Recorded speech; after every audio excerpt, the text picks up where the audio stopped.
Assalamualaikum warahmatullahi wabarakatuh. Perkenalkan, kami dari kelompok 6 yang beranggotakan saya sendiri, Denisa Fitri. Yang kedua ada Dewi Ayu Fatimah. Yang ketiga ada Anifatus Solihah. Baik, selanjutnya saya akan menjelaskan sedikit tentang sarana cerita. Sarana cerita merupakan unsur-unsur yang terdapat dalam rangkaian cerita. Unsur tersebut menjadikan sebuah peristiwa di dalamnya menjadi menarik.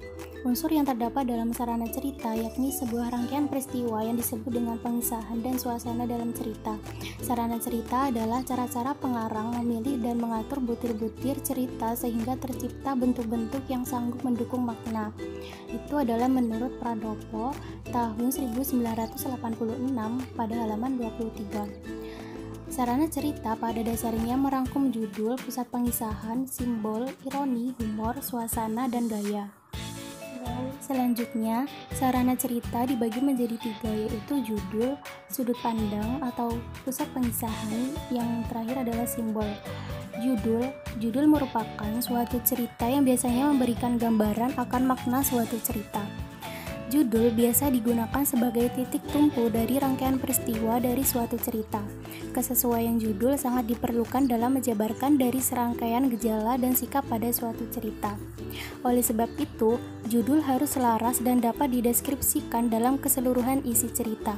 Suatu metode pemilihan judul yang tepat guna adalah mulai dengan memusatkan perhatian pada 3 hal: daya tarik, luas, dan kerumitan, dan menerapkan pertanyaan. Pembatasan atau penyempitan judul merupakan suatu hal yang sangat penting dalam menentukan judul.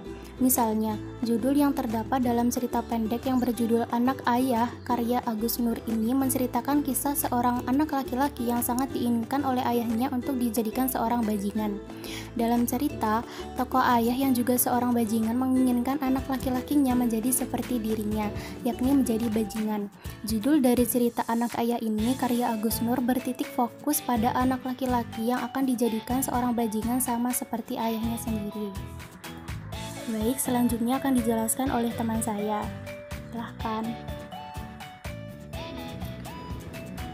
Setelah sebelumnya membahas mengenai sarana cerita dan juga judul, sekarang beralih membahas mengenai pusat pengisahan. Pusat pengisahan biasa disebut juga dengan sudut pandang. Dalam pusat pengisahan dijelaskan bahwa posisi pengarang yang terdapat pada sebuah karya sastra. Posisi pengarang sangat menentukan bagaimana jalannya cerita tersebut. Staton dalam Wicaksono tahun 2014 halaman 64 mengemukakan mengenai sudut pandang yang tiap-tiap keutuhan suatu cerita dalam satu karakter sebagai pandangan secara emosional, terbelit atau terlepas akan memicu ke titik sadar pembaca sehingga masuk dalam cerita. Sudut pandang memerlukan strategi, teknik, siasat yang secara sengaja dipilih pengarang untuk mengemukakan gagasan dan ceritanya. Berdasarkan tujuan, sudut pandang terbagi menjadi 4 tipe utama. Keempat tipe sudut pandang tersebut yaitu: yang pertama, sudut pandang orang pertama utama.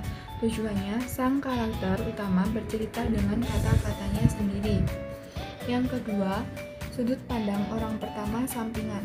Tujuannya, cerita dituturkan oleh satu karakter bukan utama atau sampingan. Yang ketiga, sudut pandang orang ketiga terbatas. Pengarang mengacu pada semua karakter dan memposisikannya sebagai orang ketiga, tetapi hanya menggambarkan apa yang dapat dilihat, didengar, dan dipikirkan oleh satu orang karakter saja. Yang keempat, sudut pandang orang ketiga tidak terbatas. Tujuannya, pengarang mengacu pada setiap karakter dan memposisikannya sebagai orang ketiga. Pengarang juga dapat membuat beberapa karakter untuk melihat, mendengar, berpikir, atau saat ketika tidak ada satu karakter pun yang hadir. Menurut Sayuti tahun 2000 halaman 160 mengumumkan bahwa secara garis besar sudut pandang dibedakan menjadi 2 kelompok, yakni sudut pandang orang pertama akuan dan sudut pandang orang ketiga diaan. Di dalam sudut pandang akuan sertaan, tokoh sentral cerita adalah pengarang yang secara langsung terlibat di dalam cerita. Sementara itu, dalam sudut pandang keakuan sertaan Tokoh aku biasanya hanya menjadi pembantu atau pengantar tokoh lain yang lebih penting. Di dalam sudut pandang Diaan Maha Tahu, pengarang berada di luar cerita, dan biasanya pengarang hanya menjadi seorang pengamat yang maha tahu, bahkan mampu berdialog langsung dengan pembaca. Dalam Diaan terbatas, pengarang mempergunakan orang ketiga sebagai pencerita yang terbatas hak berceritanya. Sering dijumpai pula karya fiksi yang mempergunakan sudut pandang campuran. Sekarang beralih mengenai sudut pandang menurut Tarigan. Ada berbagai ragam yang terpenting di antaranya. Yang pertama, sudut pandang terpusat pada orang pertama. Persona yang bertindak sebagai juru bicara menceritakan kisahnya dengan mempergunakan kata aku atau saya. Persona saya menceritakan cerita ini sebagai cerita dirinya benar-benar ada. Yang kedua, sudut pandang berkisar sekeliling orang pertama. Persona menceritakan suatu cerita dengan mempergunakan kata aku, saya, tetapi cerita itu bukan ceritanya sendiri. Di sini, persona bukan merupakan tokoh utama. Kedua sudut pandang di atas adalah sudut pandang orang pertama. Sedikit perbedaan yang perlu kita ketahui dalam sudut pandang orang pertama ini, pengarang diizinkan menceritakan ceritanya melalui pikiran satu orang tokoh. Yang ketiga, sudut pandang orang ketiga terbatas. Persona tidak mempergunakan kata ganti diri saya atau aku, tetapi sebagai penggantinya menceritakan cerita, terutama sekali sebagai satu atau dua tokoh utama yang dapat mengetahuinya. Persona secara tegas membatasi dirinya terhadap apa-apa yang tadi dapat diketahui oleh para tokoh tersebut, apa yang telah dipikirkan atau yang dilakukannya.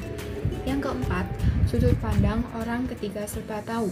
Persona yang tidak mempergunakan kata ganti diri saya atau aku dalam penyajian bahannya benar-benar mengetahui segala sesuatu yang pantas diketahui mengenai segala tokohnya dan segala keadaan, gerak, tindakan, atau emosi yang terlibat di dalamnya.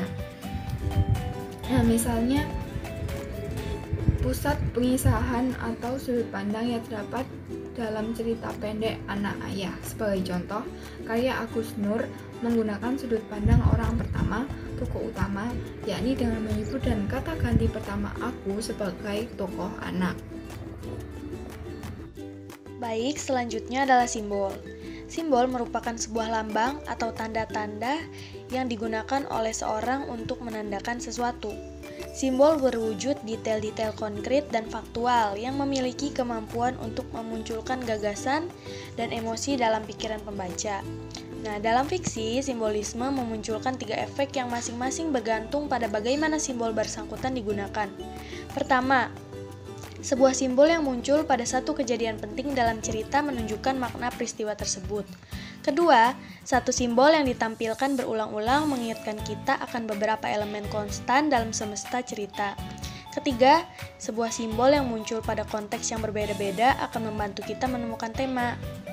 Nah, dalam suatu karya sastra, khususnya cerpen, simbol yang digunakan dapat dicerminkan pada penggunaan tokoh pelaku dalam cerita dan latar yang digunakan dalam sebuah cerita. Tanda atau simbol yang dipakai untuk berkomunikasi ada 2 macam, yaitu simbol non-linguistik dan simbol yang berkaitan dengan linguistik. Baik, sekian penjelasan dari kelompok kami, kurang lebihnya mohon maaf.